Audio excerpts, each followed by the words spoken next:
The statements we're about to show you are from the Holy Quran, and is said to be the official, unchanged, pure word of God, revealed over 1400 years ago. Claiming to be the word of God is a heavy statement, and without proof, or if a single contradiction is found within the book, the apparent word of God will be proven false. So without further ado, let's put the book to the test. In the 23rd chapter, titled The Believers, from the 12th to the 14th verses, God is said to give a detailed description of how the human being is formed. It begins by saying, "We then placed him as a sperm drop in a place of settlement, firmly fixed. Then we made the drop into a alaqa." We will translate this word very soon. "And then we changed the alaqa into a lump. Then we made out of that lump into bones. And then we clothed the bones with flesh. Then we caused him to grow and come into being and attain the definitive human form." In the 21st century, we can now safely say that this verse is clearly describing the process of human development in correct chronological order. However, what we should be paying attention to in particular is the second stage, referring to the development of the embryo. The specific word used to describe the embryo in this verse is the word alaqa. The word alaqa, when translated into English, can mean three separate things. Firstly, a blood clot, or to be suspended, that is to be hanging or clinging to something, or thirdly and finally, a leech. Now, all three definitions don't come anywhere near what we perceive to be the human embryo. So, why are these words used, and what significance do they share with the human embryo? Can the embryo be described as a blood clot? Well, what do you think?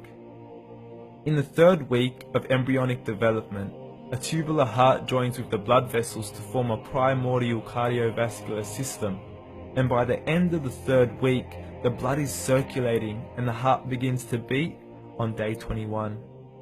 The first thing that comes to mind in regards to being suspended or hanging is the umbilical cord. But we can't use that example because we are simply referring to step 2, before the baby has even formed. But we now know today that the umbilical cord is formed from the connecting stalk. And the connecting stalk is formed as soon as the embryo is formed. The embryo's connecting stalk has even been described by John Allen and Beverly Kramer as an object to suspend the developing embryo in the extra-embryonic column. So an embryo is suspended and does have a strong resemblance with a blood clot. What on earth would an embryo have to do with a leech? Figure A shows the structure of an embryo at 25 days. Figure B shows a leech. Now please note once again that the embryo in this stage is no greater than the size of a kernel of wheat. This is an X-ray of the embryo at 22 days. This is the internal structure of a leech. It's mind-blowing stuff, but you still haven't seen anything yet. This is the head of the embryo at 22 days.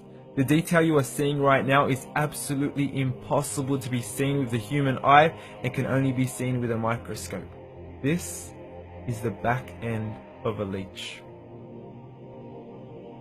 There's no other words used to describe this other than mind-blowing. The pictures we have shown you are impossible to be seen with the human eye, or even to be predicted by the human mind. Once again, the verses we have shown you were revealed over 1400 years ago to a man who couldn't read nor write. Are these the words of God? Descriptions of the human embryo in the Quran cannot be based on scientific knowledge in the 7th century. The only reasonable conclusion is that these descriptions were revealed to Muhammad from God, from God, from God, from God, from God.